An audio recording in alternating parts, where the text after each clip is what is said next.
Hello Earthlings! Welcome to Beat Freaks, bringing you more reviews for your desktop, so watch how you speak in our name. And if that isn't a big enough clue, today we'll be talking about Drake's More Life, the 22-song playlist, not album, playlist. Playlist that Drake put out this past week. And let's get right into it. Yeah, let's get into it.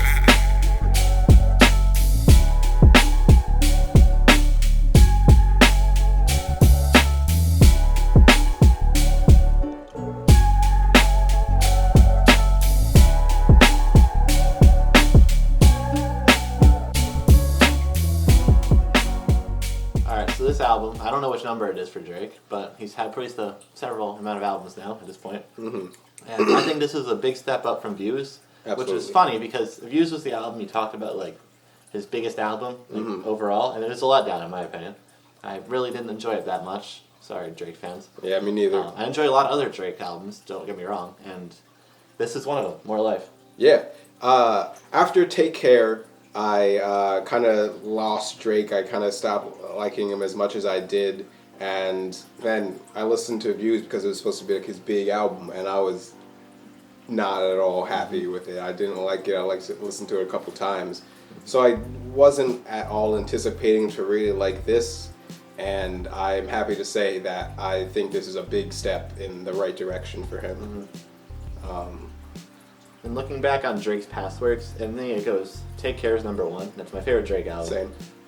And then number two is If You're Reading This, It's Too Late, which was the mixtape that came out in 2015. And I felt like that was the album that Views should have been, because like you look at that album, and there's not a lot of songs that take off of it. Like I could listen to that straight through, and there's a lot of songs I enjoy from it. I know Legends was one, but that's not important. I enjoy from that album. But this album, I think it's number 3. It's playlist. Oh, this playlist. This playlist. Now, my theory on why it's called a playlist is because he's going to add more songs to it, like we do the playlist. Like, if I have a playlist of songs I like let's say I made a Drake playlist, right? I'd add all the Drake songs I like from the past, and then I'd add, like, these, and I'd add the new ones. And I feel like that's might be what he's doing. I don't think so, but, like, that's my theory. I mean, that would be a really cool concept. Yeah. But I'm not sure how likely it is. I think with any playlist, the goal is to create a experience. It's to create something that flows, which it's the same thing that I think people do with albums, but playlists, like you were saying before, they tend to be longer, which this album was. Long album. And it's just all about creating something that somewhat a vibe per se. And I think that Drake did a great job of that with this album. Yeah.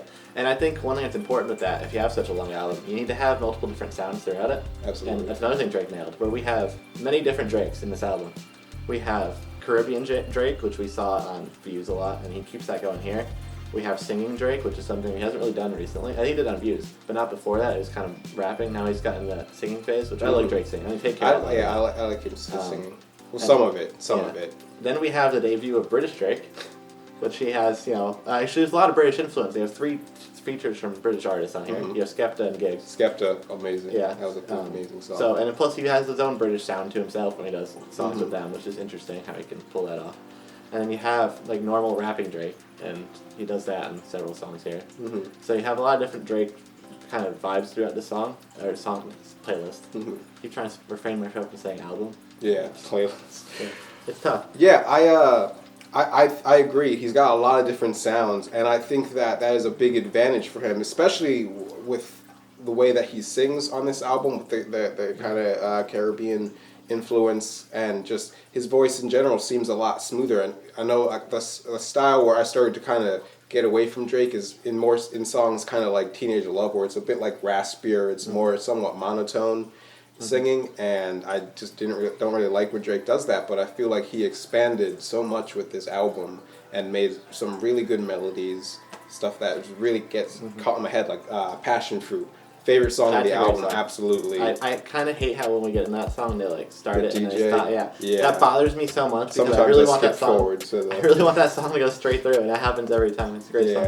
And it's lame because like it, songs like 3 minutes or whatever, but because of that, the actual song is only like two and a half. It makes it tough to listen to when you're listening to like a lot of music, just adding it to a normal playlist because like you have that stoppage and you don't. Yeah, I mean I don't know if I would necessarily say that, but it does get annoying at times. Yeah, it's like, come on, let me hear a song. I like this song. So what were your favorite songs? I like Teenage Fever. I like Passion Fruit. Portland was also good. I liked Ice Melts a lot. Yeah. Do Not Disturb was a good Exit song. And I liked a lot of songs. And then I liked the, I believe it was Georgia Interlude. Yeah. I like that, or Georgia or something. One of those two. One after I Passion did Fruit. do my research. Yeah, it's right after Passion. I think I liked it because it has the harmonica from Doing It Wrong on Take Care. Yes, I noticed that because I was watching a sample. I was watching the video of all the samples from Drake's, from Drake the album, and I noticed that he had a couple samples for like his own. There was another song too, and I think that's really cool. Kind of like reimagining your own vision. Yeah. And I think it's so because like Take Care has been my go-to sad album, and that harmonica is like the peak sadness of that album in my opinion. I know everyone says Marvin's Room. Everyone says Marvin's Room. I mean, it's a great album. But I think Doing It Wrong is sadder than that song. Yeah. And that harmonica hits at the end. Oh boy. And then I heard it here, and I was like, wow, it's awesome because like I love that part. Yeah, I really need to listen to that album again because it is very, very good. Yeah, okay, so my favorite song is probably Passion Fruit is probably my top favorite of the album. I've listened to that so much. My second favorite would probably be the Skepta Interlude, but like even though since it's not technically a Drake song, I would probably say either Portland or Sacrifices as number 2. And then I really loved the way he closed the album with Do Not Disturb. I thought that was somewhat of a throwback to his old sound, but it was very, very, very good. And the lyrics I thought were pretty actually meaningful. All right, let's talk about some of the pros of this album. Okay. So what's some stuff you like? Well, like you were saying, a big pro of it is just the diversity of the album. And the great thing about that is kind of like what I was saying about creating an experience. This album blends together so much, like more than views or a lot of the stuff I heard from him. It was very meticulous in the way that it flowed from each song, and I thought that was a fantastic pro. I always love when albums do that.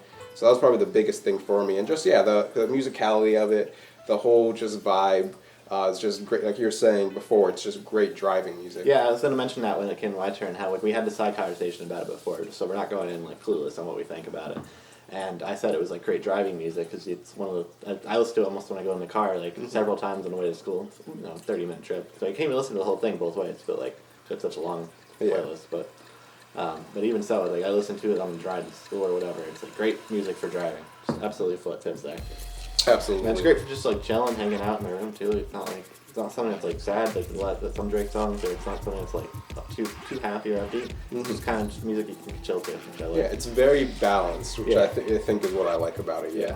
So what about the cons? What don't you like about this? The length for one. Which, I mean, don't get me wrong, it fits for like the length. Like it's good for how long it is, but it's like people don't have time to listen to an hour and a half of things these days, So. Yeah, I mean, I agree. I'm sure there's some filler songs in there you could take out. Oh yeah, absolutely. There's definitely some songs that I didn't care for. There were some songs that I really thought were great and that some of the best of his career, but then there were some that just definitely passable. Actually, about the length, it is long and it's I do have to like break it up if I'm listening to it, but just because of some of the songs being shorter and just the way that it flows, it doesn't feel as long as I expect it to be, being 22 tracks, So I don't see that too much as a con. Really, I can't think of a lot of cons for this album, to be honest. I actually liked it quite a bit. But yeah, I think that just mainly I would just have to say that were some weaker songs that could have been cut. I can't really think of the names right now because they're weaker songs. Yeah, you try to pay much attention to this. Yeah. And really, cons-wise, I'm the same way. I can't really think of many like legitimate cons to this album, just because he really did probably the best work he's done in several years. Yeah, I definitely agree. I think he's in a place where he's comfortable and he's coming well into himself. So I can't see him going in like a massively different direction. But I hope that like whatever he puts out next continues to be more of a refinement of what he's doing. I think he quite likes the singing, dance music rhythms thing, and I think he's just growing as an artist and like proving that he still has the chops despite being in this game for quite a while now. He's at I think only coming up on 10 years since the first album, which I forget the name. I can't believe I forget Thank the Me name. Later. Thank Me Later is not the first album. No, okay, you're probably thinking of So Far Gone. Yes, that's it. Which was it a mixtape? Okay, I'm sorry. His first commercial mixtape, yeah. I know the song, the one, Best I Ever Had. It's not Yeah, as big. yeah, that's all first as time I heard big. from Drake, but no, he's changed a lot in his style since then. Mm-hmm. But like, he hasn't gone too far away from who he is, and to be able to like kind of stay somewhat similar in that 10-year period and still be like on top of the game is quite impressive. Absolutely. And so, granted, he does switch it up occasionally. He tries new things, but like overall, he's still kind of the same person, just with like slightly different flows, slightly different beats. Now he's experimenting with different styles. He gets a lot of the British guys in there coming into his album. Yeah, that was really cool. I'm really happy that he was putting people on with this album. Some names who like I've never heard of before. I mean, I've heard of Skepta. I really liked his album Konnichiwa last year, but a lot of these other people I didn't really hear of. So I'm definitely gonna be looking them up. It's like Drake giving back to the rap community. Exactly, and that's even the R&B community. That's like the best thing an artist can do when they reach his level. So I'm actually very happy about that. Yeah, Drake does, instead of taking all the, I mean, he does have Kanye on it. He has Migos. He has Young Thug. He has 2 Chainz. But Travis Scott. But then he also has those people that you're talking about, like R&B and rap guys that like nobody really knows about. So they'll get their names out there, and it's such a good thing he did there. So he has a good mix of features overall on this album. Absolutely. I'm not a pro for it. So yeah, I'm definitely gonna look forward to his next album. I'm happy that he's returning to a sound that I can appreciate and enjoy. And yeah, That's Drake. More life. more life. See you next time. See you next time for more reviews. Get ready, motherfucker! Yeah.